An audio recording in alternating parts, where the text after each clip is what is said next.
video update of the K24 Civic.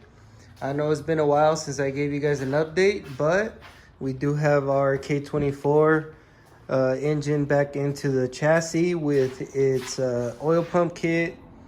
We refreshed the transmission. So on Instagram, if any of you guys follow me, I posted my transmission and I did have a bunch of questions on it.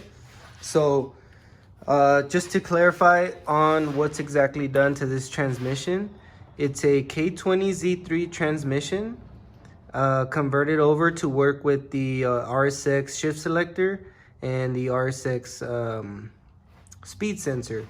So the work was done by a friend of mine. I don't work on transmissions. It's something I've never actually got into. So I let my good friend Armin, if anybody's heard of him, he's a very good tuner here in Southern California.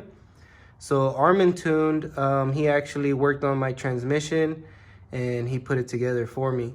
So what he did was, as you guys can see right there, the Type S speed sensor. So what he does is he drills the hole in the stock location and then taps for that screw to hold down the speed sensor. And then what we did on this one, because I had a spare RSX outer casing, we just replaced the outer casing and the shift selector bolted right up to it. So that makes the K20Z3 transmission usable with the RSX shift cables. Went ahead and bought me a brand new shift bracket from Honda.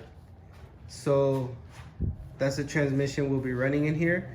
It's just a stock K20Z3 refreshed with a few minor things done to the gearing. But other than that, that's pretty much it.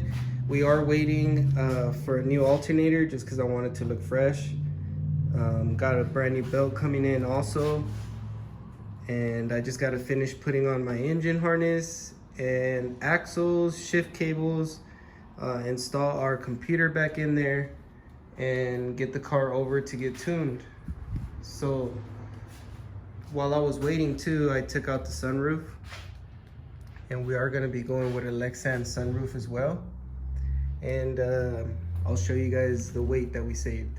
All right, so real quick guys, we do have the sunroof shell and the motor itself, what makes it go back and forth.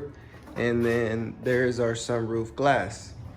So the reason why I took it apart is because I wanted to know what each of them weighed. Gonna go ahead and weigh this guy first.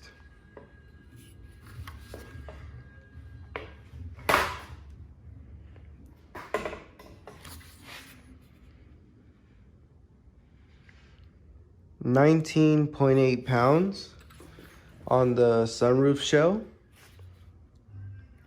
Here's our sunroof glass, and it weighs 13.4 pounds. So let's say 33 pounds, 35 pounds with the panel, give or take, is what you guys will save on both of these being taken off from the car. So what I was planning was keeping the sunroof to be able to go back and forth and just do the Lexan top. But because the shell itself weighs a lot more than the actual glass, I'm just gonna go ahead and remove the whole thing, save another 35 pounds, and the car just got a little bit lighter. So gonna have to weigh this bad boy soon. I might remove the glove box also, just to reduce a little bit more weight, and then that'll be probably it as far as weight reduction for the car. I think we've got it pretty light already as it sits, so just gonna continue to build on it.